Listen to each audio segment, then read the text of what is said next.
দর্শক শুভেচ্ছা দিন। আসসালামু আলাইকুম। আপনাদের সবাইকে স্বাগত জানাচ্ছি। আমি কনক সারোয়ার আজকের অনুষ্ঠানে। আহ, দর্শক, আজকে আমরা কথা বলবো বাংলাদেশের চলমান পরিস্থিতি নিয়ে এবং বিশেষত আমাদের সেনাবাহিনীর সংক্রান্ত বেশ কিছু ঘটনা ঘটছে, বেশ কিছু বিষয় মানুষের মনে অনেক প্রশ্নের সৃষ্টি করেছে। এই বিষয়গুলো নিয়ে আমরা আজকে কথা বলবো। আজকে আমাদের অতিথি আপনাদের অত্যন্ত প্রিয় মুখ, কর্নেল অবসরপ্রাপ্ত শহীদ উদ্দিন খান। শহীদ ভাই, আপনাকে স্বাগত জানাচ্ছি। আসসালামু আলাইকুম, কেমন আছেন আপনি? ওয়ালাইকুম সালাম। ওয়ালাইকুম সালাম। ভালো আছি, আপনি ভালো আছেন তো? জি শহীদ ভাই, আছি আলহামদুলিল্লাহ। জি জি জি, তো থ্যাংক ইউ। আপনার সাথে কথা বলা প্রয়োজন, কারণ এই মুহূর্তে আহ, আপনি সেনাবাহিনী সম্পর্কে এ পর্যন্ত যে বিশ্লেষণগুলো দিয়েছেন, সেই বিশ্লেষণগুলো সাধারণ মানুষ অত্যন্ত ভালোভাবে গ্রহণ করেছে এবং অত্যন্ত তথ্যবহুল এবং টু দ্য পয়েন্ট অ্যাকুরেট তথ্য হিসেবে মানুষ এগুলো গ্রহণ করেছে। তো সেজন্যই বারে বারে আপনার কাছে ফিরে আসা, বারে বারে আপনাকে আপনার সময় নেয়া।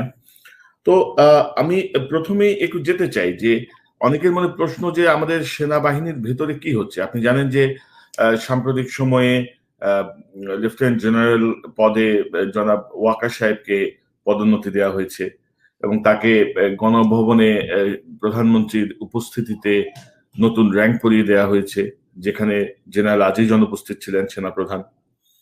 আবার একদিন পরে জেনারেল আজিজ আবার এনডিসি তে নবনিযুক্ত আহ, জনাব আতাউল হাকিম সরওয়ার, তাকে আবার র্যাঙ্ক পরিয়ে দিয়েছেন। তো নর্মালি কাস্টম যেটা আমরা জানি যে প্রধানমন্ত্রীর কার্যালয়ে সাধারণত তিন বাহিনী প্রধান এবং আইজিপি তাদেরকে নতুন র্যাঙ্ক পরিয়ে দেওয়া হয়। তো হঠাৎ করে এই যে পিএসও কে র্যাঙ্ক পরিয়ে দেওয়া, সেনা প্রধানের অনুপস্থিতি, সবকিছু মিলিয়ে কি হচ্ছে সেনাবাহিনীর ভেতরে, এটি সাধারণ মানুষের প্রশ্ন। আপনি কি একটু বলবেন, ব্যাখ্যা করবেন? হ্যাঁ, প্রশ্ন তো দেখা দিবেই। সাধারণ মানুষের কি বলবে, সবার রক্ষার জন্য তো একটা সেনাবাহিনী, সাধারণ মানুষ ট্যাক্স পে করে, তাদের অর্থে এই সেনাবাহিনীকে পালা হচ্ছে। এবং এই সেনাবাহিনী একটা প্রফেশনাল সেনাবাহিনী, সারা বিশ্বে নাম কুড়িয়েছে। এবং এর প্রফেশনালিজম যে কত নিচের দিকে চলে যাচ্ছে এই জন্য যে আপনার যে যে জয়স্টিকটা, অর্থাৎ কোন শিপের যদি ক্যাপ্টেন ঠিক না থাকে, তাহলে সেই শিপের কি অবস্থা হতে পারে। আজকে দেখুন, আজিজের মতো শুধু চিফ না, এর আগেও এরকম থার্ড ক্লাস চিফ। তবে আজিজ হলো ইতিহাসের সবচেয়ে খারাপ যদি বলেন আপনি। এবং তাকে কে বানিয়েছে? বর্তমান যে অবৈধ প্রধানমন্ত্রী তিনি। এখন এই অস্বাভাবিক বিষয়গুলো কেন হচ্ছে? আজিজ কিছুদিন আগে ফোনে কথা বলল, এবং একটা রাষ্ট্রে বা যে কোনো সমাজে বা যে কোনো কমিউনিটিতে যত ধরনের ক্রাইম হতে পারে, সে ক্রাইমগুলো সে স্বীকার করেছে অকপটে। সে আমার সাথে কেন কথাও বলতে ছিল আর কেন এগুলো বললো, দ্যাট আল্লাহ নোস। ওই যে বললাম না, আপনি কখনো নাথিং গোজ আনপেইড, একদিন না একদিন সবকিছু বেরিয়ে আসে। আজকে দেখেন যে একটা সাক্ষী আজকে আজিজ দিয়েছে, এটা তো ডিনাই করেনি তো কেউ, আইএসপি এরও কিছু বলেনি, কেউ কিছু নাম নিয়ে কিছু বলতে পারে না। ডিনাই করার কিছু নাই বর্তমান বৈজ্ঞানিক, আধুনিক বৈজ্ঞানিক যুগে। সে আপনার প্রেসিডেন্টকে জড়িয়েছে যে সব ঠিকঠাক করে তাকে চিফ বানাবে, তার ভাইরা যে টেরোরিস্ট আছে বের করে দিবে। সে প্রাইম মিনিস্টারকে জড়িয়েছে যে জিটি, যে তারেক সিদ্দিক, যে আরেকটা ক্রিমিনাল, মানে আই মিন কি বলে ওটাকে, মাফিয়া ডন তারেক সিদ্দিক, সে সে সব হত্যার পিছনে সে হোতা। এবং জিয়া তার কথা বলেছে, যে জিয়াউল হাসান, যে আনাদার, সে মেজর থেকে ব্রিগেডিয়ার পর্যন্ত হয়েছে কিলিং করে। তারপরে এগুলো তো সে বলেছে পরিবর্তন করতে চাইলে শেখ হাসিনা, অর্থাৎ এই this mother of mafias did not change. তার মানে কি, এই যে একটা কোটরি সৃষ্টি হয়েছে, এটা তো কোটরিও বলবো না, কোটরি তো একটা ডিসেন্সি আছে, এটা একটা গুন্ডাতন্ত্রের মানে একটা চরম অবস্থা এই দেশে। আমি কি বলবো, আপনি বলেন। এত কিছু বলার পরেও তারা অ্যাকশন নেয়নি। কার অ্যাকশন নিবে বলেন? সবাই তো জড়িত। আর আজিজের অ্যাকশন নিবে? পুরা ইলেকশনটা করিয়েছে সে 2014 বলেন আর 2018 ডিসেম্বর ইলেকশনে টাকা পয়সা, ক্যাশ টাকা পয়সা ছড়িয়েছে। এগুলো তো কনক্রিট মানে প্রুফ আছে। এরা হলো সবাই এমন ভাবে জড়িয়ে গেছে, এখন একটা টাগ অফ ওয়ার চলছে ক্যান্টনমেন্টে। এই টাগ অফ ওয়ারের মধ্যে কিভাবে কি সিদ্ধান্ত নিবে কিছু কুলকিনারা পাচ্ছে না। ওই বাটপারটাকে ওখানে দেখা গেছে, তারেক সিদ্দিক। তা আপনি বলেন, আমি কি এমনি তার নাম মাদার অফ মাফিয়াস বলেছি? একটা মাফিয়া তার হত্যার প্রমাণ, তার দুর্নীতির প্রমাণ সবকিছু আমি দিয়েছি, তারপরেও সে তার পাশে দেখা যায় র্যাঙ্ক পড়াচ্ছে, তা একটা অপ্রচলিত নিয়ম। সেটা হচ্ছে ওয়াকারকে, লেফটেন্যান্ট জেনারেলকে র্যাঙ্ক পড়াচ্ছে। অর্থাৎ আজিজকে ওখানে যেতে দেওয়া হয়নি। দুইটা কারণ হতে পারে, আজিজ গেলে যদি ওখানে আটকিয়ে ফেলা হয়, অথবা আজিজকে ওখানে এন্টারটেন করা হয়নি, ডাকিনি, মেবি সাম আদার রিজন। কিন্তু লেফটেন্যান্ট জেনারেলকে কখনো প্রাইম মিনিস্টার অফিসে র্যাঙ্ক পড়ানো হয় না। এটা সাধারণত যার যার ফোর্সেস হেডকোয়ার্টারে পড়ানো হয়। যেমন আজিজের এখানে পড়িয়েছে, তারপরের দিন আপনি দেখালেন হাকিমকে পড়িয়েছে, লেফটেন্যান্ট জেনারেল হাকিমকে। That is the tradition. এখন এই যে বিষয়গুলো, এগুলো কিন্তু আমাকে তো অনেকেই যোগাযোগ করছে আর্মির, সার্ভিং, রিটায়ার্ড, আগে তো নিচু লেভেলে করতো, আপনার ক্যাপ্টেন, মেজর, লেফটেন্যান্ট কর্নেল বা কর্নেল, 2-4 জন সিনিয়র অফিসার করতো। এখন সিনিয়র অফিসাররা কথা বলা শুরু করেছে। অর্থাৎ জেগে উঠছে সবাই, নাহলে তো উপায় নাই, সবাই ধ্বংস হয়ে যাবে। আমার বাসা লুট কেন, সবার বাসা লুট হবে, সবাই বিরুদ্ধে দুদকের চিঠি আসবে। সবার দুদকে তো একজন আছে, আল্লাহ রহমতে একজন বসে আছে অনেকদিন ধরে, মাহমুদ না কি নাম। এগুলো তো সব they will all be brought to the count. বেশি দূরে নয় এটা। এই যে টাগোবরটা শুরু হয়েছে, এটা শেষ কোথায় যে ঠিকবে? একটা আর্মিকে নিয়ে, হু আর ক্যারিং দি আর্মস, অর্গানাইজ ফোর্স। বদমাইশ বানিয়েছেন, বদমাইশ এখন বের করে দিয়েছে, আপনারাও বদমাইশ, এখন সলভ করতে পারছেন না, বাট সলভের পথ আছে। মাপ চান, go back to the people. হয় শেখ হাসিনাকে যেতে হবে, না হয় আজিজকে জনগণের জন্য কিছু করতে হবে, দুইটার একটা। যে আমি এই প্রসঙ্গে আসছি, তো আপনি কি মনে করেন যে এখানে একটি প্রচ্ছন্ন দুটি ভাগ হয়ে গেছে আর্মির ভেতরে? একটি ভাগের নেতৃত্বে জেনারেল আজিজ, আরেকটি ভাগের নেতৃত্বে তারেক সিদ্দিক এন্ড শেখ হাসিনা? না, এদের কোন নেতৃত্ব নাই তো। আজিজ অভ্যুত্থান করতে পারবে না, কারণ people will not listen to him. সৈনিকরা তার কথা শুনবে না। হাসিনা আজিজের কিছু করতে পারবে না, হাসিনার কথা শুনবে না। হাসিনাকে মাফিয়া, আপনি জানেন মাদার অফ মাফিয়া নিয়ে গান গাচ্ছে মানুষ গ্রামে আজকাল, আমার কাছে যে পাঠায়। হ্যাঁ, আগে যেমন তার বাবাকে নিয়ে গান গাইছে মুজিব বাইয়া যাওরে, এখন গান গাচ্ছে মানুষ মাদার অফ মাফিয়া রক্ষা দাওরে। এই অবস্থা। তো আর্মি, পুরো আর্মিটা ন্যাশনাল ইন্টারেস্টের জন্য, জনগণের জন্য দাঁড়িয়ে আছে। তারা এইসব বদমাইশদের আদেশ আর শুনতে চায় না। আর্মির মধ্যে ভাগ নাই। আর্মি, নেভি, এয়ারফোর্স সবাই একসাথে আছে। শুধু টপ লেভেল গুলো যে চোর বাটপাট গুলো, এদের ভাগাভাগিতে সমস্যা হয়ে গেছে। আপনি একটু আগেই যে বলছিলেন যে হয় শেখ হাসিনাকে জনগণের জন্য কিছু করতে হবে, না হয় জেনারেল আজিজকে কিছু করতে হবে। তো কি করতে হবে আপনি কি মনে করেন? জেনারেল আজিজের এই মুহূর্তে কি করা উচিত? আমার টেলিফোন ডিসকোর্সটা শুনে থাকেন তার সাথে, আমার যে টেলিফোনের কথাবার্তা হয়েছে তার সাথে, আমি তাকে একটা সাজেস্ট করেছিলাম যে তুই দোস্ত গণতন্ত্রের স্বার্থে যদি তুই রিজাইন করিস, যেটা আগের চিফরা যদি করতো, আজকে গণতন্ত্র অনেক শক্তিশালী হতো। তুই করলে, তুই আমার চিফ হয়েছিস, গর্ব করব তখন যখন রাষ্ট্রের স্বার্থে, গণতন্ত্রের স্বার্থে যদি কিছু করিস, বিকজ আই হ্যাভ ডান ইট। আমার লেভেলে আমার যতটুকু করার জনস্বার্থে বা গণতন্ত্রের স্বার্থে আমি করেছি, এখনো করে যাচ্ছি। আমি তাকে বলেছি, এখন সে কি করতে পারে? অভ্যুত্থান তো প্রশ্নই ওঠে না। জনগণের কাতারে সেও যেতে পারে। হি ক্যান সে যে ভুল, আমার ইলেকশনটা করিয়েছেন আমাকে দিয়ে, অতএব আমি রিজাইন করব এবং সেনাবাহিনীকে বলবো জনগণের কাতারে চলে যান শেখ হাসিনাকে উৎখাতের জন্য। অতএব শেখ হাসিনাকে সে বাধ্য করতে পারে যে আমি যে আমারটা তো জানেন কোটি কোটি মানুষ অ্যাকসেপ্ট করেছে যে নতুন কনস্টিটিউশন করা, শেখ হাসিনা স্টেপ ডাউন, একটা পর্ষদ তৈরি করা এবং রেফারেন্ডাম করে জনগণের ক্ষমতা চলে আসা। কিন্তু এখন একটা ইলেকশন দিলে যদি আরেকটা পার্টিও আসে, ওই লুটপাট, চুরি বা বাটপাড়ি চলতে থাকবে। যতদিন না আপনি কনস্টিটিউশন তৈরি না করেন, যতদিন না আপনি, শুধু কনস্টিটিউশন না, সেই সাথে সকল ডিপার্টমেন্টের ডেমোক্রেটিক ইনস্টিটিউশনস সবগুলার আইন কানুনও এক পার হইতে হবে। আছে তো, ফার্স্ট কনস্টিটিউশনেই আছে যে those laws which are inconsistent, অর্থাৎ যে আইনগুলো এই কনস্টিটিউশনের আইনের সাথে অসামঞ্জস্যপূর্ণ, সেগুলো চেঞ্জ করতে হবে। আজকে 49 বছর করা হয়নি, তা আপনি কি বলবেন? এদেরকে শাসক বলবেন, না এদের মাদার অফ মাফিয়াস বলবেন এদেরকে? বা যারা যারা পুরুষ ছিল ফাদার অফ মাফিয়াস। আর সেনাবাহিনীর কথা তো আমি কিছু বলতেই চাই না। অতএব আজিজ করতে পারে এইটা। আর শেখ হাসিনা করতে পারে কি, সে জানে কে কে মাফিয়াস, বিকজ আমি তাকে বলেছি মাদার অফ মাফিয়া। সে মাফিয়া গুলাকে immediately bringing them to justice.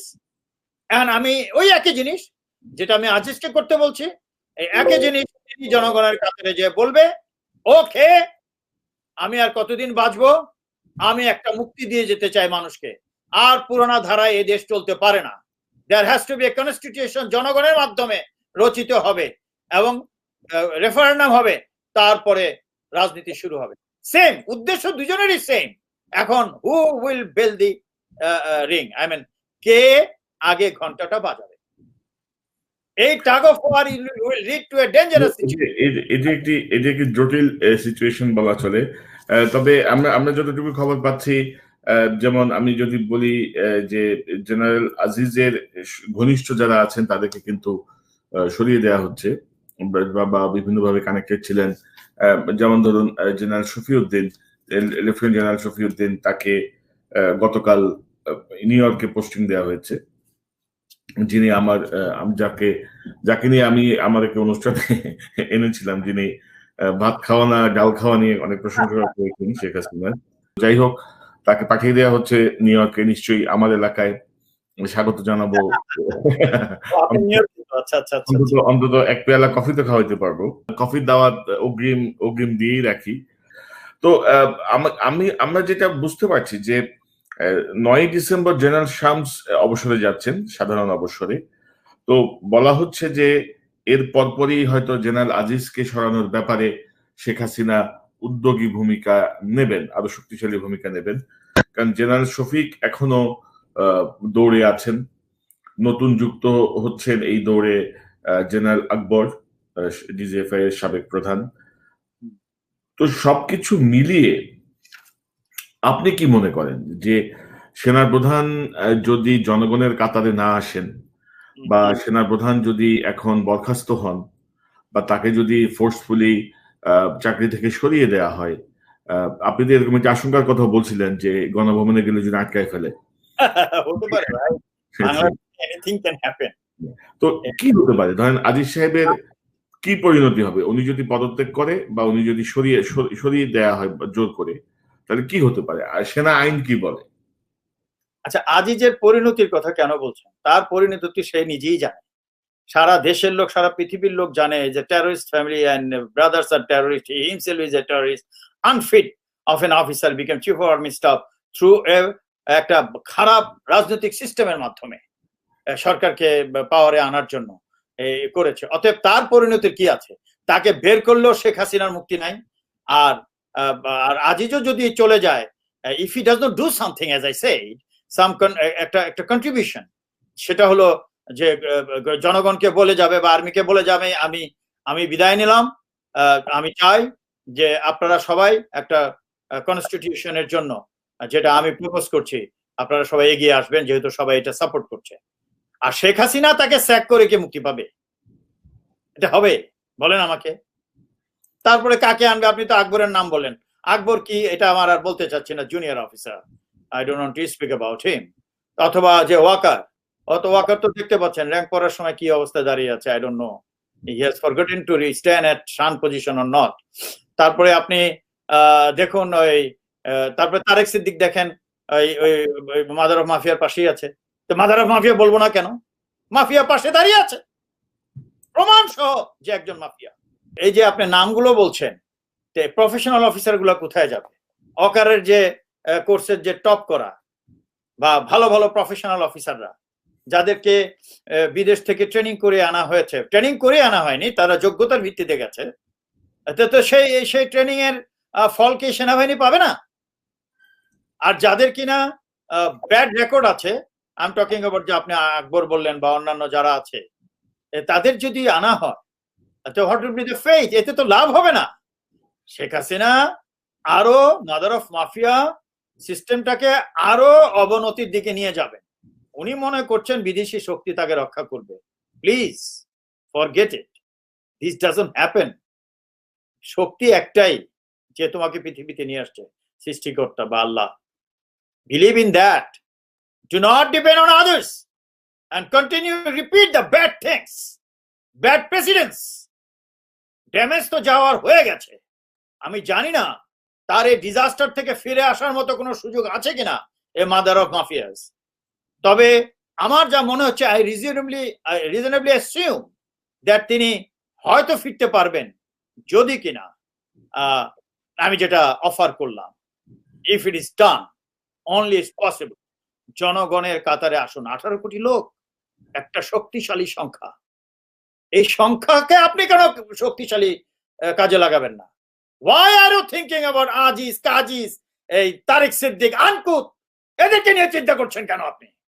তার মানে you are also that. You prove that you are not that.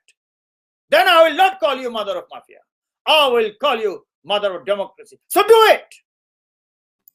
Save the country. And don't depend on others. Make your own country strong enough.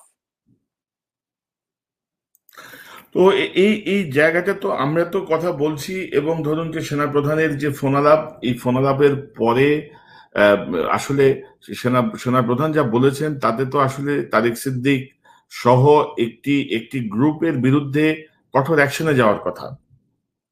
সেনাপ্রধান যে পরিস্থিতিতেই বলুন, তিনি কিছু সত্যি কথা বলেছেন কিন্তু এইসব ক্রিমিনালদের বিপক্ষে। তো ক্রিমিনালরাই তো ওনার আশেপাশে এখনো, আপনি যেটি বলছিলেন, র্যাঙ্ক বাড়াচ্ছে, ঘুরে বেড়াচ্ছে। আমি শুনতে পাচ্ছি যে এই যে general Shafiq, lieutenant general Shafiq এখন তারেক সিদ্দিকীর একমাত্র পছন্দের মানুষ, যাকে তিনি বসানোর জন্য আপ্রাণ চেষ্টা করছেন। তো এনাফ ইজ এনাফ, এই জায়গাটা কখন তারা বুঝতে পারবেন? কখন তারা বুঝবেন যে এনাফ ইজ এনাফ, এখন আমরা দেশের জন্য কিছু করি? আপনি একটা কথা বাঙালিরা বলে সবসময়, রতনে রতন চিনে। তারেক সিদ্দিক ভালো মানুষ চিনবে কি করে? চোর বাটপারকে তো চিনবে। যে শফিকের যে আমি জানি না শফিক সম্পর্কে, আপনি যেহেতু ডকুমেন্টারি দেখিয়েছেন, ইজ মাই জুনিয়র অফিসার, তাই যদি হয়ে থাকে, তার যদি এরকম করাপশন হয়ে থাকে, তো তারেক সিদ্দিক ভালো মানুষ খুঁজবে কোত্থেকে?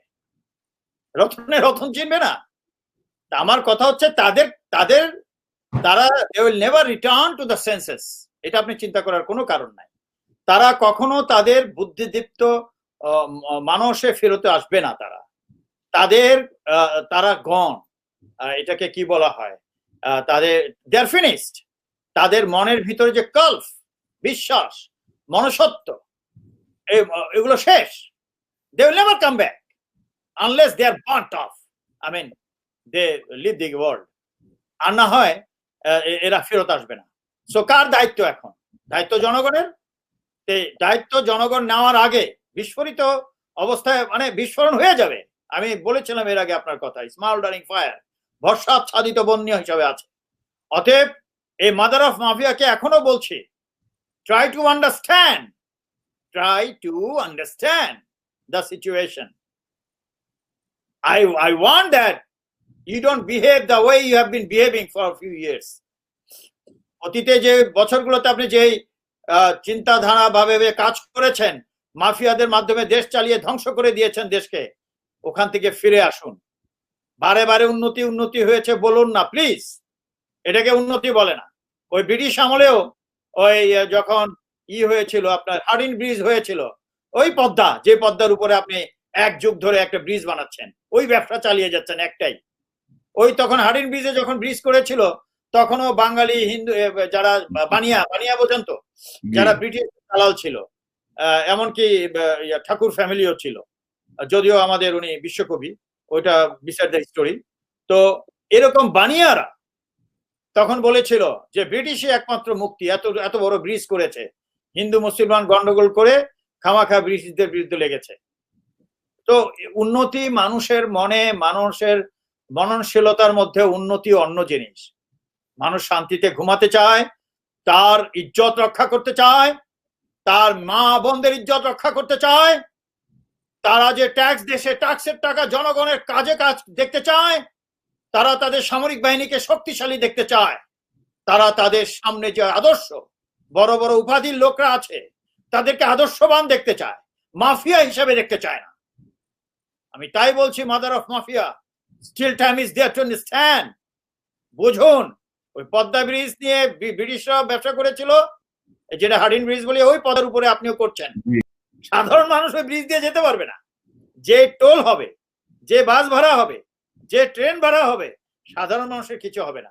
ওই মাফিয়াগুলো যারা নদীর ওপারেও জমি কিনেছে, এপারেও জমি কিনে ফেলেছে, গরিবের সব জমি ওদেরই ব্যবসা বাণিজ্যের জন্য ওটা কাজে লাগবে। তখনও আরেকটা ক্যাটাস্ট্রফি হবে, তখন দেখবেন ওই ব্রিজ ভাঙতে আসবে জনগণ, কারণ তারা তো ব্যবহার করতে পারবে না ওটা, এটা এত কস্টলি হয়ে যাবে। যে বিষয়টি আমরা আলোচনা করছিলাম, অনেকে বলছেন যে আজিজ সাহেবের ক্ষমতাকে সীমিত করা হয়েছে, তার মুভমেন্টকে নিয়ন্ত্রণ করা, রেস্ট্রিক্টেড করা হয়েছে, তার ক্ষমতাকে কমানো হয়েছে। এটা কি সম্ভব? না, এটা কি করে? সে তো আবার দেখলাম কক্সবাজার না কোথায় গেছে, ওখানে আবার বক্তৃতাও দিল যে দেশ রক্ষার জন্য আমরা প্রস্তুত আছি, কি বিদেশি শক্তি না কি। এই বিষয়টি নিয়ে আমি কথা বলবো। যেমন হ্যাঁ, তিনি বলেছেন উন্নয়নের ধারা বাধাগ্রস্ত করা যে কোনো অপচেষ্টা প্রতিহত করতে সেনাবাহিনী প্রতিজ্ঞাবদ্ধ। পাশাপাশি তিনি বলেছেন যে বহিঃশত্রুর আক্রমণ বা অন্যান্য হুমকি মোকাবেলায় সেনাবাহিনী সবসময় প্রস্তুত থাকতেও তিনি এই কথা শেখ হাসিনা রেফারেন্স দিয়ে বলেছেন। কি বলেছেন? তিনি বলেছেন যে যুগের সঙ্গে তাল মিলিয়ে বাংলাদেশ সেনাবাহিনীর আধুনিকায়ন করে চলেছেন প্রধানমন্ত্রী শেখ হাসিনা। একই সঙ্গে দেশের পবিত্র সংবিধান ও সার্বভৌমত্ব রক্ষায় ঐক্যবদ্ধভাবে অভ্যন্তরীণ বা বহির্বিশ্বের হুমকি মোকাবেলায় সেনাবাহিনীকে সবসময় প্রস্তুত থাকতে আহ্বানও জানিয়েছেন বঙ্গকন্যা। হাউ ডাজ হি ডিফাইন যে আভ্যন্তরীণ শত্রু বা আভ্যন্তরীণ থ্রেট? আর্মির আভ্যন্তরীণ থ্রেটের তো তার কোনো কাজ নাই। সেটা হলো আপনার যদি বন্যা ঝড় হয় বা ইমার্জেন্সি ডিক্লেয়ার করে তাহলে ঠিক আছে, that is different. But what is the threat? আভ্যন্তরীণ threat, how does he want to mean about this? একটা যদি আমরা বলি সোকল ডেমোক্রেসি সোসাইটিতে, আরেকটা বলেছে বহিঃশক্তি। বহিঃশত্রু কি? হি শুড ডিফাইন কোনটা বহিঃশত্রু। হ্যাঁ, 10 লক্ষ বার্মিজের মতো একটা দেশ, বার্মার মতো 10 লক্ষ রিফিউজি ঢুকালো, you people could not do anything. 49 বছরে বলেই বেড়াচ্ছ যে আর্মি অনেক শক্তিশালী হয়েছে, you could not do anything to Burmese army like. তারা এই এত বড় একটা অপরাধ করে, মানে কি বলবেন আপনাকে, হিউম্যান রাইট ভায়োলেশন যাকে বলে, অর্থাৎ এই যে এতগুলো শরণার্থীকে পাঠালো, এই যে অমানবিক, চরম অমানবিক একটা বিষয়, you could not do anything. আর বহিঃশত্রুর কথা বলছে, আমার তো মনে হয় এরাই সব বহিঃশত্রু। বাইরের শত্রু দরকার নাই তো।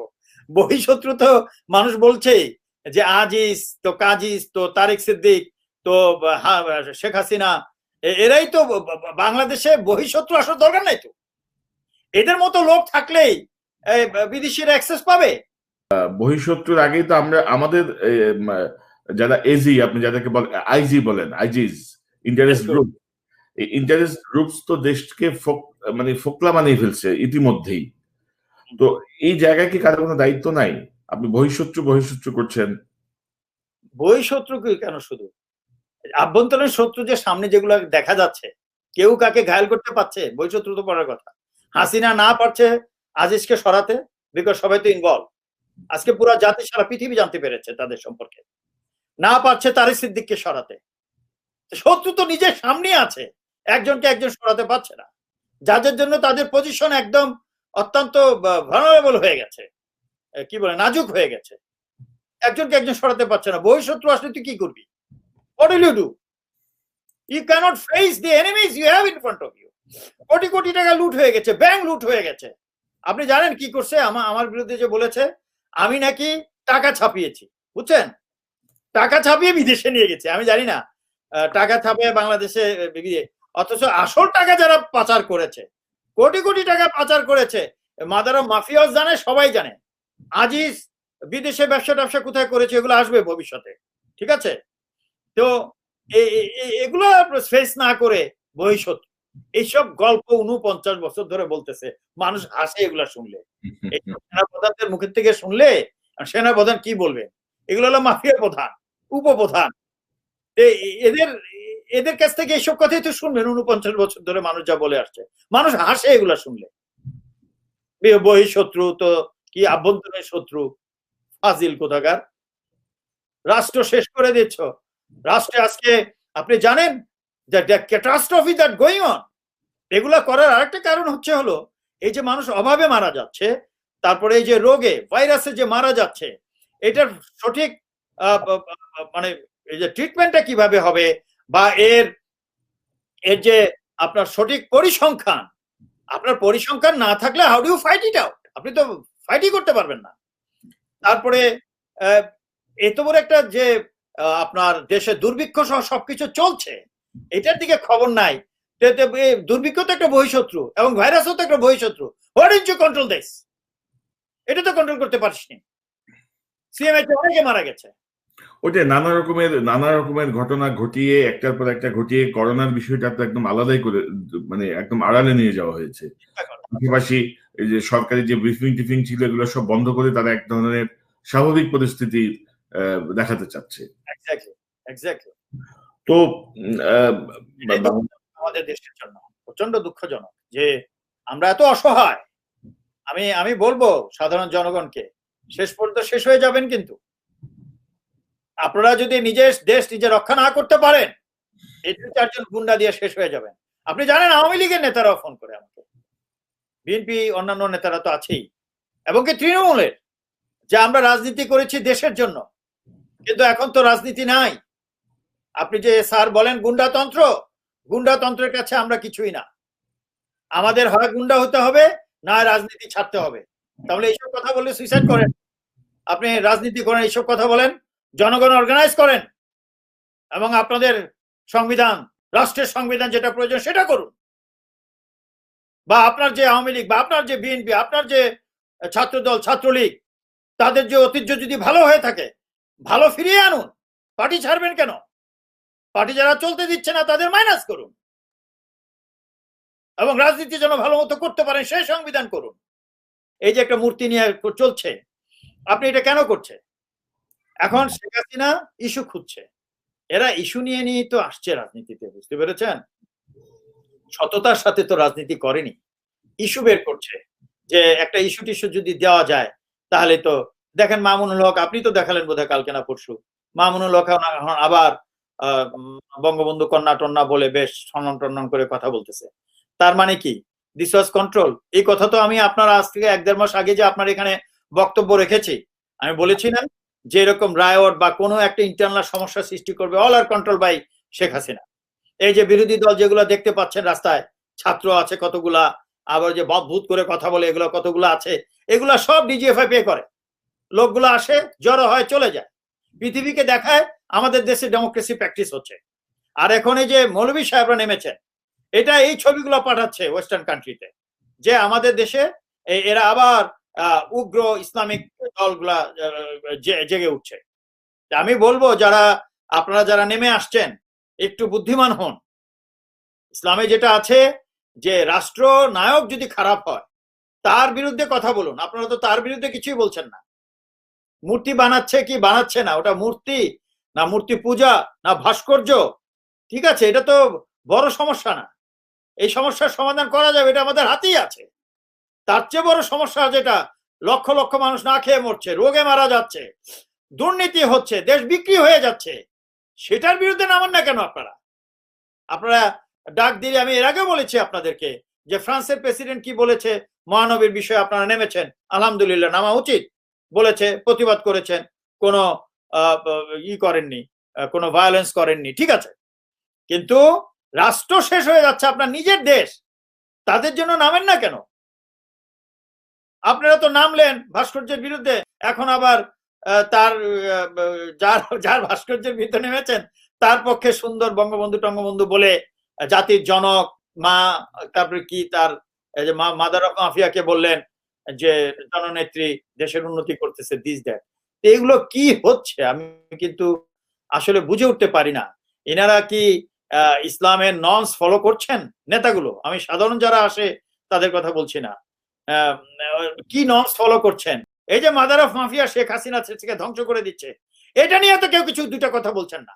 এই বিরোধী ছাত্রগুলো যে আছে, এই যে টেলিফোনে কথা হলো, এত বড় দুর্নীতির কথা, ক্রস ফায়ারের কথা, তারপরে আপনার টেররিস্টদের ছেড়ে দেওয়ার কথা, টাকা ভাগাভাগির কথা, আজিজ তো নিজেই স্বীকার করেছে যে আমি আমার ভাতিজাদের দিছি, এটা কি দুর্নীতি হয়ে গেল গা? আমি তো আপনার আত্মীয়কেও দিয়েছি, তারেক সিদ্দিককে বলছে। এই যে এত বড় বড় একটা কাহিনী ঘটলো, এটা নিয়ে তো আপনারা যারা মৌলবী যারা আছেন, আপনারা যদি চেতেন এবং অন্যান্য দেশবাসীকে নিয়ে এই সরকারকে উৎখাত করে গণতন্ত্র ঠিক করতে পারতেন। আপনি জানেন যে সাম্প্রতিক সময়ে সরকার ঢাকায় মিছিল মিটিং নিষিদ্ধ করেছে, বাংলাদেশে ঢাকায় না শুধু সব জায়গাতেই। তো কি মনে করেন আপনি, হঠাৎ করে কেন মিছিল মিটিং নিষিদ্ধের বিষয়টি আসলো, তাও 16 ডিসেম্বর মাসে? আমি তো বললাম আপনাকে, আমরা তো ঘোষণা দিয়েছি যে একটা গণ অভ্যুত্থান হতে যাচ্ছে এবং সেনাবাহিনী, এয়ারফোর্স এবং সকল বাহিনী যারা টপ লেভেলের ডিরেকশন বাদে সবাই রাস্তায় নামবে। আপনি চিন্তা করতে পারবেন না, চিৎকার করে কান্না করে, আমি তো স্যার বলছে স্যার রেকর্ড করেন স্যার, অফিসার্স আদার র্যাঙ্কস চিৎকার করে কান্না করে আর সহ্য হচ্ছে না স্যার। আজকে বায়তুল মোকাররম থেকে আমার একটা মিছিল বের হয়েছিল গত শুক্রবার, এবং ওখানে আমার বাবাও নামাজ, অনেকের বাবারা আসে না, আর্মি অফিসারের বাবা, আত্মীয় স্বজন, শ্বশুর আসে, এসে বাকির মোকাররমে নামাজ পড়তে যায়। তো ওই মুসল্লিদের পিটানো শুরু করছে, তার বাবাও মার খেয়েছে, একজন দুইজন না, অনেক আর্মি অফিসার এবং সোলজারদের ইয়ে। আমার সহ্য হচ্ছে না স্যার, কোন রাষ্ট্রে আছি, বাবা একটু বেড়াতে আসছে, একটু বায়তুল মোকাররম দেখতে চাইছে, ওখানে নামাজ পড়ে আজকে মার খেলো। এই যে বিষয়গুলো, এগুলো যদি শেখ হাসিনা না বুঝে আপনি যদি নিষিদ্ধ করেন, কে নিষিদ্ধ করবে? যখন নেমে আসবে নিষিদ্ধ রে ভাই, নিষিদ্ধ কি বলবো আর। হ্যাঁ, পাকিস্তান তো অনেক কিছু করেছিল, পেরেছে। এই যে আপনার 71-এ, তারপরে 75-এ যেটা ঘটেছে, কিছু করতে পেরেছে। তারপরে তাদের মতো এত বড় শক্তিশালী সামরিক সরকার 90-তে অভ্যুত্থানে চলে গেছে। ওই অভ্যুত্থানের আগে যদি এরকম একটা জনবান্ধব কনস্টিটিউশন ড্রাফট করে ওই অভ্যুত্থানটা হতো, আজকে দেশ সোনার দেশ হতো এই 30 বছরে। আপনি জানেন অভ্যুত্থানটা সুন্দর ছিল, ওই একই অভ্যুত্থান হবে এখন। সেনাবাহিনীর লোক জনগণের সাথে থাকবে, পুলিশ সবাই। কিন্তু এবার প্রোগ্রাম দেওয়া আছে। আমি বলেছি, আমি কনস্টিটিউশন ড্রাফট করেছি, how the constitution should be. জনগণ এটা পড়বে, জনগণকে জানানো হবে। এখন মিডিয়ার যুগ, জনগণই বলবে এটা কি কি হওয়া উচিত, কি কি হওয়া উচিত না। কনস্টিটিউশন হবে, সকল ডিপার্টমেন্টের আইন কানুন পরিবর্তন হবে। কেউ রাজা না এই দেশে, প্রধানমন্ত্রীও রাজা না, ডিসি, টিওনো, এমপি কেউ রাজা না। জনগণের ট্যাক্সের টাকা চলে। This has to B understood. অতএব সেইভাবেই হবে, গণ অভ্যুত্থানই হবে। এইসব নিষেধাজ্ঞা দিয়ে লাভ হবে না। শেখ হাসিনা, মানুষ হও, মানুষ হও। তুমি ভয়ের মাধ্যমে পৃথিবী কেউ জয় করতে পারে না। Try to capture the heart of the people. If you do not do it, people will do it. তুমি তো টের পেয়ে গেছো কিছু একটা ঘটতে যাচ্ছে, কিন্তু এই কোথায় চলে, পুলিশিতে জয়েন করবে। ভাই পুলিশ ফোন করেন আমাকে, উনি কি শোনেন কান পেতে? পুলিশ, আর্মি, নেভি, এয়ারফোর্স আমাদের বক্তব্যগুলো জোরে জোরে দিয়ে একসাথে শুনে। আপনি কাদেরকে দিয়ে নিষেধাজ্ঞা পালন করবেন? ওই একা বেনজিরকে দিয়ে, একা আজিজকে দিয়ে? পুলিশই তো ঘুরে যাবে, গণেশ উল্টে যাবে। একটা কথা আছে না, উল্টে গেছে, আই এম টেলিং ইউ। অতএব কোনো রক্তারক্তি হওয়ার আগে পুলিশ তারপরে কিছু থাকবে, গোলাগুলি করবে, দিস দ্যাট। একটা মানুষের জীবন বা আহত হওয়ার আগে আমি মাদার অফ মাফিয়াসে বলবো, do everything so that people tells you mother of democracy. I will withdraw that. আমি উইথড্র করলে জনগণ বলবে না, আমার বিশ্বাস। এখন গ্রামে গঞ্জে তো গান গাচ্ছে, ও গানটা উঠে যাবে। আমি একটু শেষ প্রসঙ্গে যাব, তার আগে একটু বলি যে সামগ্রিকভাবে আপনি এই গত কয়েকদিনের যে সিচুয়েশন, সেনাবাহিনীর এই যে পদোন্নতি, অবসরে যাওয়া, ভাস্কর্যের আন্দোলন, সভা সমাবেশ নিষিদ্ধ করা, তারপরে যে পতাকা দেয়া বা সবকিছু মিলিয়ে আপনি যদি সার্বিক পরিস্থিতি যদি একটা লাইন আপ করতে চান, তাহলে কি মনে হচ্ছে আপনার কাছে, দেশ কোন দিকে যাচ্ছে? দেশ তো কোনো দিকে যাচ্ছে না, থমকে আছে, শুধু মুখে যাচ্ছে। মুখে উন্নতি হচ্ছে, মুখে সবকিছুই হচ্ছে মুখে।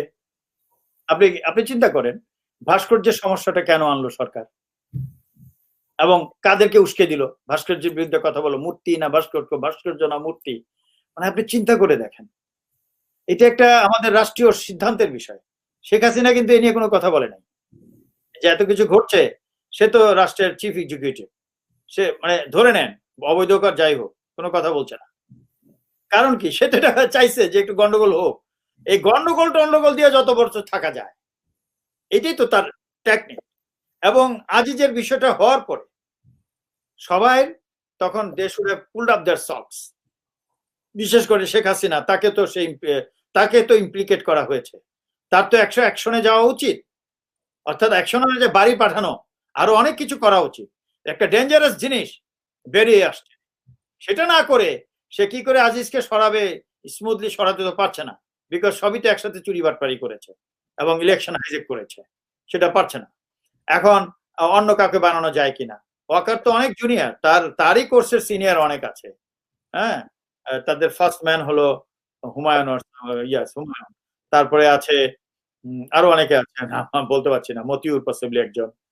তারপরে আছে আকবর, আপনি বললেন, এরকম আরো অনেক আছে। এর মধ্যে ভালো মন্দ তো বাছাইয়ের কিছু নাই, সবাই অ্যাঙ্গেল ওই একটাই, যেটা আমি একটু আগে বলেছি। অতএব দেশের অবস্থা খুবই ভার্নারেবল এখন।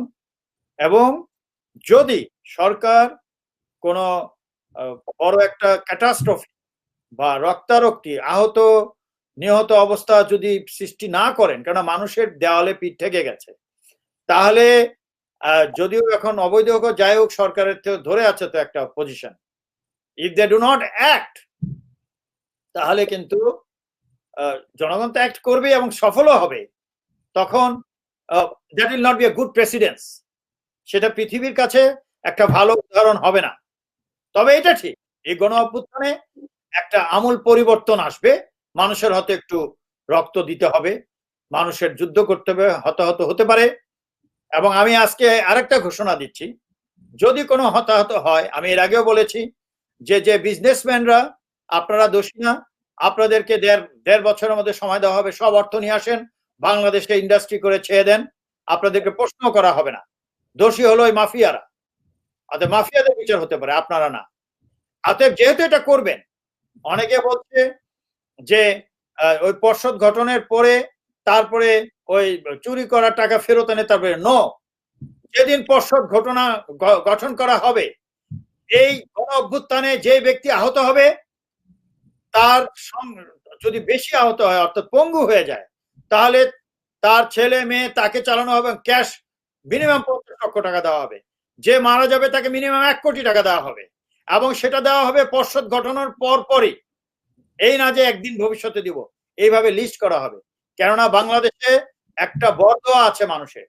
এই যে 30 লক্ষ লোক মানুষ মারা গেছে যুদ্ধে, না 31 লক্ষ না 29 লক্ষ, যাই হোক, সেটার লিস্ট আজও করা হয়নি। এবং তাদেরকে যে ক্ষতিপূরণ দেওয়ার কথা, সেটাও দেওয়া হয়নি। শুধু মুক্তিযোদ্ধার লিস্ট, এ করে একবার, ও করে একবার, এটা নিয়ে অনেক কিছু আপনারা দেখতে পাচ্ছেন, নাটক। শেষ পর্যন্ত একজন রেপিস্ট মুক্তিযোদ্ধার মন্ত্রী, কোন পর্যায়ে গেছে দেশ। অতএব এর আমূল পরিবর্তন হবেই। সেটা মাদার অফ মাফিয়াও করতে পারে, টু চেঞ্জ হার, এই উপাধি যেটা আমি দিয়েছি, আর না হয় জনগণ করবে। তবে জনগণের যে ক্ষতি হবে সেটা সম্পূর্ণ হিসাব থাকবে। 71-এর যুদ্ধের হিসাব যেগুলো রাখা হয়নি, কেননা গুন্ডাতন্ত্র শুরু হয়ে গেছিল। এই যে আপনি যে ঘোষণা দিচ্ছেন 50 লক্ষ বা 1 কোটি টাকার, তো এটা আপনি মানে আপনার কোন অথরিটিতে এই ঘোষণাটা দিচ্ছেন? অথবা শুনেন, every custodian, every citizen of a nation, সে যদি লো কাস্ট, সে যদি একজন এমনকি যেটাকে বলা হয় না একদম নিম্ন শ্রেণীর কেউ যদি হয়, is the custodian of the nation. Everybody is custodian to protect this nation. So I am as a custodian. আমি চাকরি অবস্থায় যতটুকু কাস্টোডিয়ান হিসেবে করার কথা ওই পদ্ধতিতে করেছি। আর এখন আমি বেশি অধিকার কেন জানেন? আমার সাথে যে অন্যায় করেছে সে হলো এই অবৈধ প্রধানমন্ত্রীর প্রধান উপদেষ্টা এবং আত্মীয় তারেক সিদ্দিক। এবং আমি অফিসিয়ালি, আমি যে বললাম না আমরা ব্যাটেল প্রসিডিওর ফলো করি এজ এ মিলিটারি অফিসার, আমি 1.5 বছর ধরে অফিসিয়াল যা দেওয়ার দরকার এখান থেকে ব্রিটিশ ল ফার্মের থেকে আমি পাঠিয়েছি, কি বলে, লিগাল নোটিশ পাঠিয়েছি। তারপরে 7 মাস তারেক সিদ্দিককে এই লিগাল নোটিশ পাঠানোর আগে আমি জানতে চেয়েছি, কেন তুমি আমার লোকদেরকে ধরে নিয়ে গেছো, হত্যা করেছো, এবং আমার ভাই এখনো একজনের খবর নেই, আমার সম্পত্তি লুট করেছো, সব আপনারা সব জানেন। তার কোনো উত্তর দেয়নি। উত্তর দেনি বলেই তো আমি অথরিটি পেয়েছি। কেন রাষ্ট্রের সর্বোচ্চ পর্যায়ে আমার সাথে অন্যায় করেছে, আমি বিচার চেয়েছি, বিচার পাইনি। তার মানে রাষ্ট্রের অন্যদের সাথে কি করা হয়েছে এটা তো অত্যন্ত সহজে অনমীয়। অতএব আমার রাইট আছে শেখ হাসিনার বিরুদ্ধে, তারেক সিদ্দিকের বিরুদ্ধে, আজিজের বিরুদ্ধে দেশকে রক্ষা করতে। আমি স্যাক্রিফাইস করেছি সেনাবাহিনী থাকতে, আমি আমার চাকরি স্যাক্রিফাইস করেছি, অন্যায়ের বিরুদ্ধে লড়েছি, কারো কাছে মাপ চাইনি। এখন করছি, তারা অন্যায় করেছে এবং শেখ হাসিনাই এবং তার অত্যন্ত নিকটের অ্যাডভাইজার এবং অন্যায় করেছে। অতএব I have the right to challenge her, কারণ আমি তাকে লিখেছি 1.5 বছর আগে। আইনগত দিক যা আছে তা অ্যাডজাস্ট করেছি, তিনি সেটা না করে আমাকে ভুয়া কেসে যাবজ্জীবন কারাদণ্ড দিচ্ছে, ইত্যাদি ইত্যাদি দিচ্ছে। অতএব আমি জনগণকে বলেছি গত 1.5 বছর ধরে, আগে জনগণকে ভালো মতো চেনেনি, এখন কোটি কোটি মানুষ ডাকছে। This is the authority. Authority কি বিসিএস পাস করে আসতে হয় নাকি, বা আইসিএসবি পাস করে আর্মি অফিসার হয়ে অথরিটি আনতে হবে নাকি? জনগণ যেটা সঠিক ভাবে সেটাই তো অথরিটি। তো আপনি যে কথাটি আপনি বলছেন বা আমরাও যেটি শুনতে পাচ্ছি বিভিন্ন দিক থেকে, যে একটি গণ অভ্যুত্থান হচ্ছে, হবে, বা আমাদের সকল বাহিনী জনগণের পাশে এসে দাঁড়াবে, তো আপনি কি এই গণ অভ্যুত্থান প্রক্রিয়ার সঙ্গে যুক্ত? অফকোর্স, আমি তো ঘোষণাই দিয়েছি। এই গণ অভ্যুত্থান শুধু নয়, গণস্বার্থে আমি ছোটবেলা থেকেই করে আসছি। আমি এখনো তো বলছি, আমি তো বিদেশে আছি, শেখ হাসিনা বের করুক না আমার ক্যারিয়ার। একটা যদি অফেন্স পায়, ক্ষুদ্রতম যদি অন্যায় পায় আমার জীবনে কোনো ক্যারিয়ারে, আই চ্যালেঞ্জ। তো আপনার এই গণ অভ্যুত্থান অথরিটি আমার 2 দিনে গ্রো করেনি তো, ইয়ার্স ওভার দি ইয়ার্স, বছরের পর বছর। বাট এখন ফাইনাল আসছে কেন? শেখ হাসিনা পর্যায়ের লোক অন্যায় করেছে, অতএব I am the right authority to challenge her. তো আপনার নাও হবো, চিফ অফ আর্মি স্টাফ আমার সাপোর্ট পাওয়ার জন্য ফোন করবে কেন? আমার সাথে আপোষ করার চেষ্টা করবে কেন? শেখ হাসিনা তো বলেছে আপোষ করার জন্য, শুনেননি টেলিফোনে? That is the authority, but I don't do that. আমি জনস্বার্থে আপোষ করছি না, দ্যাট ইজ দি অথরিটি। আমি জনগণের পাশে আছি, জনগণের স্বার্থ রক্ষার্থে আছি, দ্যাট ইজ দি অথরিটি। আমি যদি আপোষ করতাম নিজের স্বার্থ, নিজের অর্থ সম্পদের জন্য, দ্যাট ইজ নট অথরিটি, সেটা হলো মাফিয়াদের অংশ হয়ে যেতাম। আমি তাহলে তাকে মাদার অফ মাফিয়াস বলতে পারতাম না। এন্ড গণ অভ্যুত্থান হবে, সুযোগ আছে mother of mafia to turn into mother of democracy if she behaves. না হয় এই হতাহত হওয়াটা উচিত হবে না। আর যারা হতাহত হবেন নিশ্চিন্তে থাকেন, আপনাদের 14 পুরুষের সমস্যা হবে না। ওই ডে 1 থেকে, যেদিন থেকে গণ অভ্যুত্থান করে পর্ষদ গঠন করা হবে, সেদিন থেকে will take care of them ইনশাআল্লাহ। তো আপনার সাথে, আমি ঠিক নাম জানতে চাই না, আপনার সাথে এই গণ অভ্যুত্থানের নেতৃত্বে আর কয়জন আছে? ওগুলো বলা ঠিক হবে না, কেননা আমি একটা কথা বলেছি, দ্য লিডারশিপ অফ প্রিন্সিপালস, নীতি নেতৃত্ব। বাংলাদেশে ব্যক্তি নেতৃত্ব ফেল করেছে 54 সনের পর থেকে। তারা ভাগ হয়ে গেছে, যার যার ব্যক্তিত্ব নিয়ে আছে, এবং সব ব্যক্তি বেইমানি করেছে আমাদের জাতির সাথে, যেভাবে আমাদের মাফিয়া এখন করছে। অতএব ব্যক্তিকে আমাকেও বিশ্বাস করতে বলছি না, আমি জনগণকে বিশ্বাস বলবো বিশ্বাস করতে যে নতুন সংবিধান করা হবে, সেই সংবিধান মঞ্চকে বিশ্বাস করতে। পৃথিবীতে কিন্তু এভাবেই হয়েছে। আমাদের বাংলাদেশে স্বাধীন হয়েছে না প্রবাসী সরকারের মাধ্যমে? তাজউদ্দিন সাহেবরা যদি তখন দেশে আসতো, পাকিস্তানিদেরকে ছেড়ে দিত, কপালে গুলি করতো। যেভাবে আমি গেলে শেখ হাসিনা তো ঘুম হয় না যে শহীদ খানকে কবে মারা যায়। আজকেও তো একটা লোক দেখছে আমার পিছু পিছু ঘুরেছে, আমি ব্রিটিশ পুলিশকে বলেছি। তো সেম, আপনি আমাদের যত মহানবী রসুলগণ আছেন, তারা কি নিজের দেশে থাকতে পেরেছে? বিদেশে চলে গেছে। ডক্টর হোসেমিন দেশে থেকেছে, বিদেশ থেকে করেছে। তারপরে আপনার ইরানের যেটাই হোক, ইসলামিক হোক আর যেটাই হোক, যত অভ্যুত্থান ঘটেছে পৃথিবীতে, সব হয় জঙ্গল থেকে, এদের হিন্দু ধর্মেও আছে পবন, সেও তো জঙ্গল থেকে রাজাদের বিরুদ্ধে, এবং অনেকে বৌদ্ধ ধর্ম যে হয়েছে সেও তো জঙ্গলে একা থেকে চলে গিয়েছিল, তাই না? সো অল এই ডাকাতদের থেকে দূরে থেকে মানুষকে জাগরণ করেছে, এজন্য স্যাক্রিফাইস করতে হয়, উৎসর্গ করতে হয়, মজা করতে হয় না। That's what I am telling.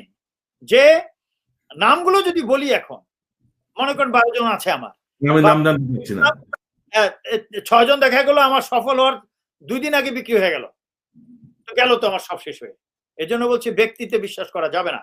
আমি জনগণকে বলবো, যে মঞ্চের কথা বলেছি, যে নতুন সংবিধান, গণ বান্ধব সংবিধান আপনাদের, সেই মঞ্চটাই হলো লিডারশিপ, এবং ওই সংবিধান হয়ে যাওয়ার পরে ওই সংবিধানই হবে লিডার।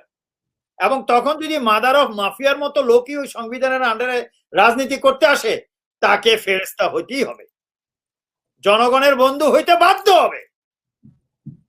আমি আপনাকে জানি না আর কি 2 মিনিট সময় আছে, তাহলে সংবিধানে দেখা মাদার অফ কি করেছে। জি জি প্লিজ, আমি দেখাচ্ছি আপনাকে। এইটা দেখছেন, দেখা যায়? জি দেখা যায়। এটা কি বাংলাদেশের 72-এর সংবিধান। জি জি 72 সংবিধানে ফার্স্ট টু লাস্ট কোথাও কিন্তু ওই যে 26-এর আপনার কি বলে ওটাকে, 26 মার্চ স্বাধীনতা ঘোষণা করা হয়েছে, এটা লেখা আছে, বুঝেন? কিন্তু বঙ্গবন্ধু ঘোষণা করেছে কথাটা লেখা নাই। আমি কি এতটুকু বুঝাতে পেরেছি? জি। আচ্ছা, এখন মাদার অফ মাফিয়া কি করেছে? 15 অ্যামেন্ডমেন্ট করেছে। এটা হলো 2016-তে বের হয়েছে। কি দেখা যায় নাকি? জি, হোয়াইট রিফ্লেক্ট করতেছে। জি জি দেখা যায়। জি হ্যাঁ, এটা হলো 2016-তে হয়েছে। তিনি কি করেছেন? 150 আর্টিকেলে অ্যাড করেছেন। 150 আর্টিকেল, যেটা অরিজিনালটাতে আমি দাগ দেওয়া আছে। 150-এ 1 নম্বরে যেটা আছে, ওটাকে বলা হয় ট্রানজিশনাল অ্যান্ড টেম্পোরারি পজিশন, অর্থাৎ বাংলা বলায় ক্রান্তিকালীন অস্থায়ী বিধান বলি, সেটা ছিল 150। এখন মাদার অফ মাফিয়া কি করেছে? 150 150(2)। আমি কি বুঝাতে পেরেছি? জি। 2-এর মাধ্যমে তিনি কি করলেন?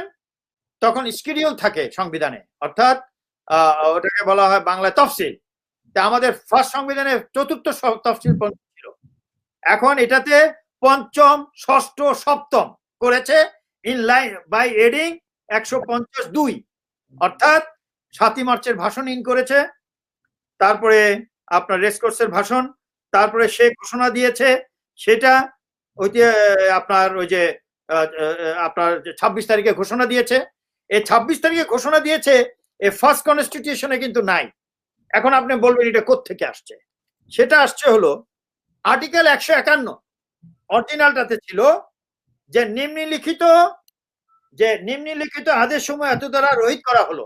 কোনটা? প্রথমটাই যেটা আছে, আইনের ধারাবাহিকতা বলবৎকরণ আদেশ 1971 সালের 10ই এপ্রিল তারিখে। দেখেন কত বড় কন্ট্রাডিকশন কনক সাহেব, কত বড় জালিয়াতি এই দেশে হয়। সেটা কি? ওই যে আপনার যে 1972 সনের 10 তারিখে যে ঘোষণাটি পত্রটা করা হয়েছিল, সেটা ছিল ওই যে that order was repealed by first constitution. এটা দ্বারা কত নম্বরে? 151-তে। বুঝেন? কিন্তু 151 আর্টিকেলে, সেই 151 আর্টিকেল একইভাবে এখনো আছে নতুন কনস্টিটিউশনে, অথচ সেটাকে ভায়োলেট করে তারা ঘোষণা শেখ মুজিব দিয়েছে বলে 150-এর 2-এ অ্যাড করেছে। আপনি কি বুঝতে পেরেছেন বিষয়টা? বাতিলও আছে, আবার অ্যাডও করেছে। 150 অ্যাড করেছে, 151-তে বাতিল, এবং অরিজিনালটাতেও বাতিল। আরো অনেক কিছু আছে। এই জন্য বলছি যে কনস্টিটিউশন। আর 26শে মার্চের বিষয়টা হচ্ছে, ধরুন প্রথম সংবিধানে তো শেখ মুজিবুর রহমান নিজেই বেঁচে ছিলেন, তিনিও তো বলেন যে আমি করেছি, বলেন নাই যে আমি ঘোষণা করছি। নাই। এখন 1972 সনের 10ই এপ্রিলের ঘোষণায় সেটা একটা অর্ডার ছিল, ওই অর্ডারের মধ্যে লেখা আছে শেখ মুজিবের কথা, কিন্তু ওই অর্ডারটা আমি মুক্তিযুদ্ধের একটা বইয়ের মধ্যে পেয়েছি, সেটা আবার ছাপিয়েছে 2005-এ। আমার কথা হচ্ছে ওটা যে কি ছিল অরিজিনালি ইউসুফ সাহেবের সাইন করা, that is also a question. But যদি থেকেও থাকে, সেটা তো তিনি বাতিল করেছেন 151 নম্বর আর্টিকেল অনুযায়ী। ফার্স্ট কনস্টিটিউশনে, এবং এই কনস্টিটিউশনে বাতিল আছে, পরবর্তী সকল কনস্টিটিউশনে এটা বাতিল আছে। How can you add this? মানে বুঝেন এই বিষয়টা? বুঝতে পারছি। আচ্ছা, আবার 15 অ্যামেন্ডমেন্টে আরেকটা জিনিস দিছে, মজার বিষয় আমি আপনাকে বলা উচিত। জোট চুরির একটা সীমা আছে দেশে। আপনি তো জানেন সংবিধানের যে 7টা কি আছে, এটা হলো সংবিধানের প্রাধান্য, যেটা হাইয়েস্ট ল, জনগণ যে মালিক, সংবিধান এটা বলে দিচ্ছে প্রজাতন্ত্রের সকল ক্ষমতার মালিক জনগণ। ঠিক আছে, এখন এখানে মাদার অফ মাফিয়া অ্যাড করেছে 7 ক। এটা বুঝাতে চেয়েছে যদি কেউ অভ্যুত্থান করে বা সংবিধানের কোনো কিছু চেঞ্জ করতে চায় তাহলে তার ফাঁসি হবে। ঠিক আছে, এখন বুঝে দেখেন, নিজেরও কিন্তু ফাঁসি হবে, নিজের আইনে নিজের ফাঁসি হবে। কিভাবে বলি, এখানে যে 7-এর ক, ক্ষয় কি আছে? প্রথম তো আছে কেউ যদি অনুচ্ছেদ কেউ রদ বাতিল টাতিল করতে চায় তার ফাঁসি হবে। ফাঁসির কথাটা লাস্টে লেখা আছে, সর্বোচ্চ দণ্ডে দণ্ডিত হইবে। এখন ক খ কি আছে? এই সংবিধান বা ইহার কোন বিধানের প্রতি নাগরিকের আস্থা, বিশ্বাস, প্রত্যয় প্ররাহত করিলে কিংবা উহা করিবার জন্য উদ্যোগ গ্রহণ বা ষড়যন্ত্র করিলে তাহার ওই কার্য রাষ্ট্রদ্রোহিত এবং ওই ব্যক্তি রাষ্ট্রদ্রোহিতের অপরাধে দোষী হবে। আপনি আজিজ যে কথাগুলো বলেছে, কথা বুঝেন, সেই কথা কিন্তু এই 7 ক্ষয়ের মধ্যে পড়ে। অর্থাৎ সব কথাগুলো সংবিধানের আইনের বাইরে। that is the ultra vires of constitution, যেটা কনস্টিটিউশনের বহির্ভূত। This is number 1। নাম্বার 2, যে ইলেকশনটা হলো, আজ ভুট্টোর কেন ফাঁসি হয়েছিল আপনি জানেন তো? এই যে এই ইলেকশন, এই যে মাদার অফ মাফিয়া যে ইলেকশন করলো, এই ইলেকশনের উপরেই ভুট্টো এই বইটা লিখেছে জেলখানায় বসে। জি, if I am assassinated, Zulfikar Ali Bhutto. এখানে হি হ্যাজ, আমি অনেক আগে পড়েছিলাম, রিসেন্টলি অত কিছু মনে নেই। তো সে একটা জিনিস যেটা এখানে যে জিয়াউল হক যে তাকে জেলে ঢুকালো, কিসের উপরে? জিয়াউল হককে কিন্তু এই ভুট্টোই বানিয়েছিল। হ্যাঁ, সে লারকানা, আই মিন একটা ইলেকশন এলাকা, সাম প্রভিন্সে, আই ক্যান্ট রিমেম্বার, সেখানে একদম শেখ হাসিনা যেভাবে করেছে, একদম অর্গানাইজ করে এই আপনার ইলেকশন ইঞ্জিনিয়ারিং যাকে বলে, এবং এটা কমিশন করে এটা কিন্তু বের করা হয়েছিল, যে ইলেকশনটা যে ইঞ্জিনিয়ারিং করা হয়েছিল, এবং that was the main reason for his hanging. বুঝতে পেরেছেন? এটা তো কনস্টিটিউশনের ভায়োলেশন।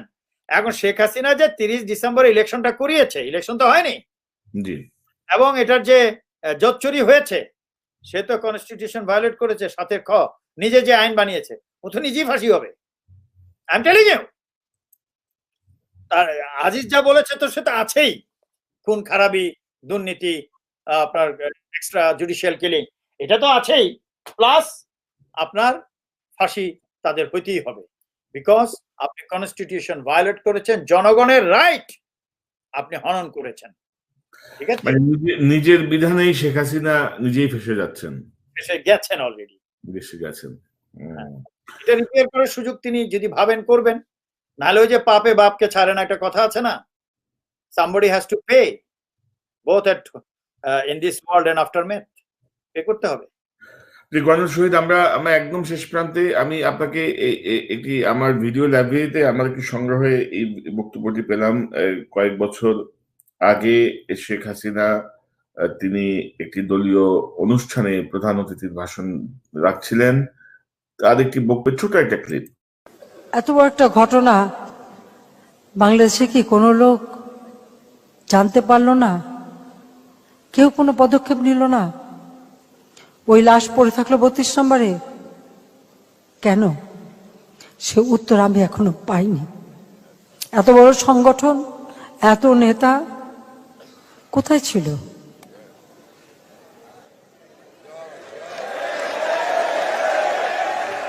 মাঝে মাঝে আমার এটা জানতে ইচ্ছে করে যে কেউ সাহসে ভর দিয়ে এগিয়ে আসতে পারলো না।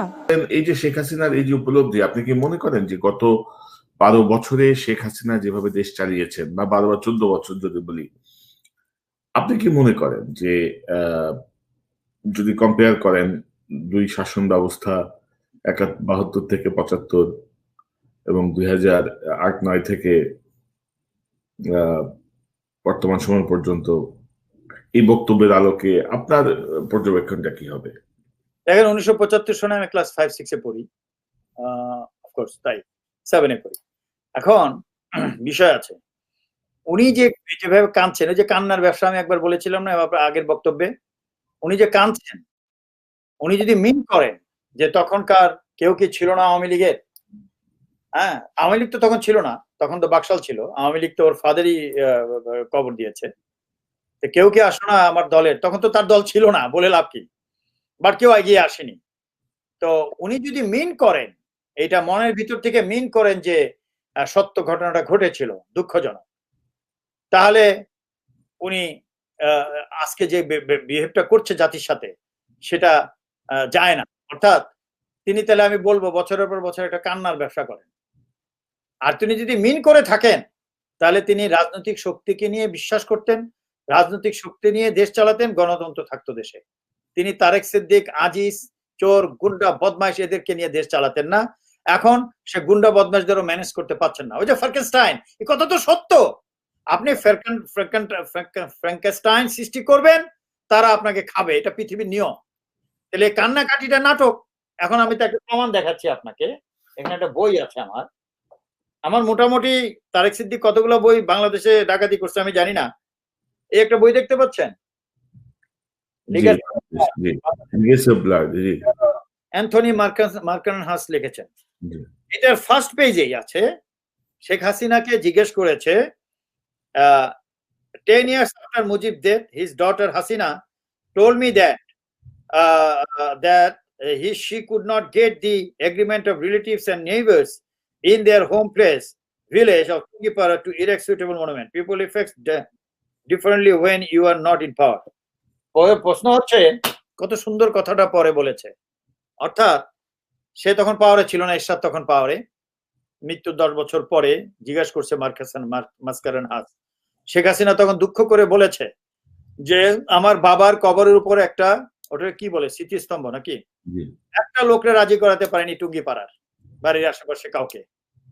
তো উনি কি বুঝতে পারছেন যে তার নিজের বাড়ির লোকরাই মানে মৃত্যুটাকে কিভাবে নিয়েছে? I am sorry to say this, তিনি নিজেই স্বীকার করেছেন। আমি তো তোমার ছোট, আমি তো ইতিহাস থেকে বলছি। তো তারপরে আবার বলেছে মাসকারেনহাস, মানুষ পাওয়ারে থাকতে একভাবে কথা বলে, পাওয়ার থেকে চলে গেলে আরেকভাবে কথা বলে। তো উনি এখন পাওয়ারে আছেন, কথাগুলো ওইভাবেই বলছেন কেঁদে কেঁদে। For what? আরে ভাই, আপনার অ্যাকশন দেখতে চাই তো। আপনার বাবাও তো এইভাবে বলেছে, দুর্নীতি আমার ডানে বায়ে কম্বল খেয়ে ফেললো, দিস দ্যাট।